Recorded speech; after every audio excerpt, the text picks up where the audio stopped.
دجال کے بارے میں ہمیں بہت ساری حدیث ملتی ہیں۔ ایک حدیث میں ہمیں دجال کی ایگزیکٹ لوکیشن کے بارے میں بہت سارے ہنٹس ملتے ہیں۔ یہ حدیث ہم سب نے بار بار سنی ہے کہ ایک دن رسول اللہ صلی اللہ علیہ وسلم کی بارگاہ میں ایک عیسائی آیا، اس نے اسلام قبول کیا اور اپنا واقعہ سنایا کہ میں اور میرے کچھ ساتھی ایک دفعہ عرب سے مشرق کی طرف سفر کے اوپر روانہ ہوئے۔ راستے میں چلتے چلتے اچانک سمندر کا موسم بدل گیا اور ہماری کشتی راستے سے بھٹک گئی۔ ایک مہینے تک ہماری کشتی ادھر ادھر بھٹکتی رہی۔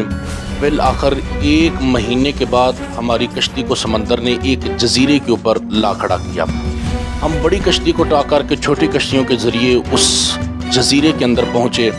وہاں ہماری ملاقات ایک عجیب قسم کی مخلوق سے ہوئی جس کا رنگ کالا، جسم کے اوپر لمبے لمبے بال۔ اس نے اپنا نام جساسا بتایا۔ ہم نے اس سے پوچھا تو کیا چیز ہے، کون سی مخلوق ہے؟ اس نے کہا مجھے چھوڑو، وہ مندر کے اندر ایک شخص بڑی شدت سے تمہارا انتظار کر رہا ہے۔ ہم وہاں گئے، وہاں ایک شخص کو زنجیروں کے اندر بندھا ہوا دیکھا۔ اس نے ہم سے 3 سوال پوچھے کہ مجھے بیسان کے درختوں کے بارے میں بتاؤ، ان میں فروٹ پھل وغیرہ ہیں؟ ہم نے کہا بہت سارے۔ اس نے کہا بہت جلد وہاں کچھ بھی نہیں ہوگا۔ پھر اس نے پوچھا کہ مجھے لیک آف تبریا کے بارے میں بتاؤ، اس میں پانی ہے؟ ہم نے کہا اس میں بہت سارا پانی ہے۔ اس نے کہا بہت جلد وہ بھی خشک ہو جائے گا۔ پھر اس نے ہم سے پوچھا کہ مجھے اس امی پیغمبر کے بارے میں بتاؤ، اس نے ابھی تک کیا کیا ہے، کہاں تک پہنچا ہے؟ ہم نے جواب دیا کہ وہ امی پیغمبر مکہ سے نکل کر یثرب مدینہ آ چکا ہے۔ جب یہ بات سنی تو وہ بڑا خوش ہوا۔ اس نے کہا کیا واقعی وہ امی پیغمبر مدینہ آ چکا ہے؟ اس نے کہا اب میں بتاؤں میں کون ہوں؟ میں دجال ہوں۔ ان قریب میں اس قید سے آزاد ہو جاؤں گا اور پھر تمام علاقوں کے اندر جاؤں گا سوائے مدینہ کے، یثرب کے۔ رسول اللہ صلی اللہ علیہ وسلم نے جب یہ بات سنی تو آپ نے اپنی قوم کو مخاطب کر کے ارشاد فرمایا، اے لوگو، یہ مدینہ ہے، مدینہ یثرب۔ یہ تمیم اتاری جو کہہ رہا ہے اس کی باتوں میں مجھے سچائی نظر آ رہی ہے۔ یہ دجال نہ شام کے سمندر کے اندر ہے اور نہ یمن کے سمندر کے ہے۔ کریم آقا علیہ الصلوۃ والسلام نے اپنے ہاتھ مبارک کا اشارہ کر کے ارشاد فرمایا دجال مشرق میں ہے، دجال مشرق میں ہے، دجال مشرق میں ہے۔ اب سمپل سی بات ہے، ایز وی نو کہ ان کی کشتی مشرق میں سفر کرنے کے بعد ایک جزیرے کے اوپر آ کے رکی تھی مدینہ کے ایسٹ میں۔ So let's find out all the island east of Medina that a famous Arabian سی۔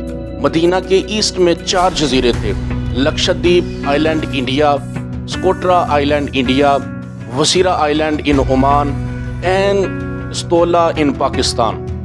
اب حدیث میں یہ کلیئرلی فرمایا گیا ہے کہ یمن اور شام کے سمندر میں دجال نہیں ہوگا۔ تو اب یہ 2 آئی لینڈ تو نکل گئے۔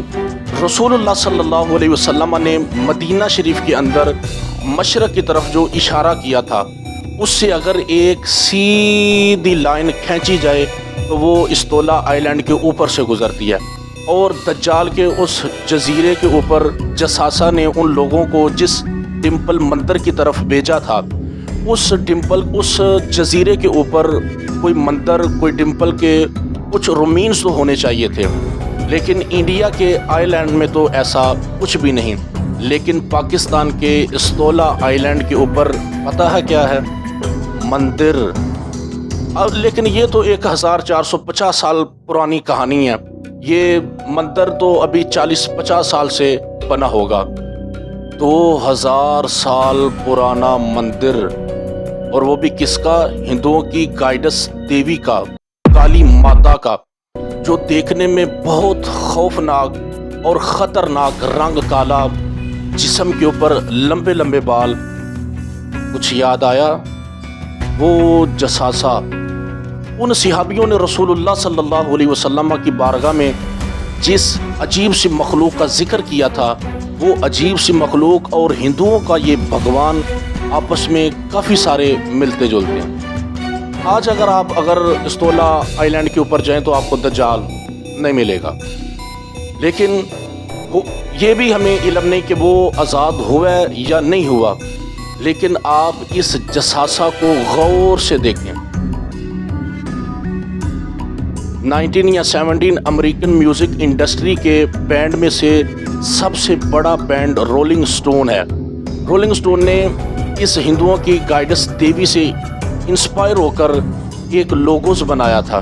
یہ لوگوز پچھلی صدی کے مشہور لوگوز میں سے ایک لوگوز ہے اور اسے بیسٹ آف دی ٹائم بھی بولا جاتا ہے۔ وین دیئر وی، اسے آپ چھوڑیں، وہ دجال والا جو جزیرہ، وہ جو جساسہ ہے، اس کا پوری دنیا کی فلم انڈسٹریز اور میوزک انڈسٹری کو شیم کرنے میں بہت بڑا ہاتھ ہے۔ انسیڈنٹس کو انسیڈنٹس بفور